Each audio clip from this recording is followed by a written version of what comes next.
या बातमीपत्राचे प्रायोजक आहे Ghungroo electronics. Satyaratan, Nashik west, Sinnar, Nashik. Proprietor Rahul Bhavsar. Mobile क्रमांक 8308 46 11 11 91 75 23 67 08। महाराष्ट्र सरकारचे कोरोना विषाणूच्या नियंत्रणासाठी सुरू असलेल्या प्रयत्नांसाठी जगद्गुरू नरेंद्राचार्यजी महाराज संस्थानने देखील आपली सामाजिक बांधिलकी जपत संस्थानने 50 लाखांची मदत मुख्यमंत्री सहायता निधीत जमा केली आहे। प्रशासनाच्या वतीने रत्नागिरी जिल्ह्याचे जिल्हाधिकारी लक्ष्मीनारायण मिश्रा यांनी ती स्वीकारली आहे। जगातील बहुसंख्य देशांसहित आपल्या भारत देशातही कोरोना विषाणूमुळे होणाऱ्या साथीच्या रोगाने थैमान घातला आहे।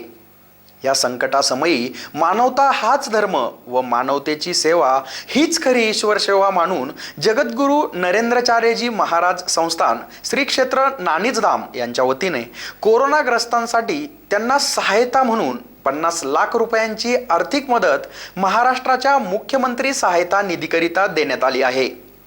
कोरोनाच्या संकटाशी सामना करण्यासाठी अनंत श्री विभूषित जगद्गुरू रामानंदाचार्य श्री स्वामी नरेंद्राचार्यजी महाराज यांच्या प्रेरणेने संस्थानाचे राजन बोडेकर व पुरुषोत्तम सुर्वे यांनी सामाजिक बांधिलकी जपत 50 लाख रुपयांचा धनादेश रत्नागिरी जिल्ह्याचे जिल्हाधिकारी लक्ष्मीनारायण मिश्रा यांच्याकडे सुपूर्त करण्यात आला।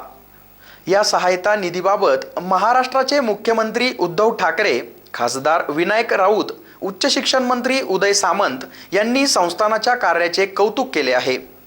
जगद्गुरू नरेंद्राचार्यजी महाराज संस्थानाने आपत्कालीन स्थितीमध्ये वेळोवेळी आपली सामाजिक बांधिलकी जपत आपदग्रस्तांना आणि दुःखी पीडितांना मदतीचा हात दिला आहे। मग भूकंप असो, महापूर असो, दुष्काळी परिस्थिती असो, महामार्गावरील अपघात असो, कोणत्याही संकट प्रसंगी परमवंदनीय जगद्गुरू नरेंद्राचार्यजी महाराज संस्थानाने दातृत्वाचा आदर्शच समाजापुढे ठेवला आहे।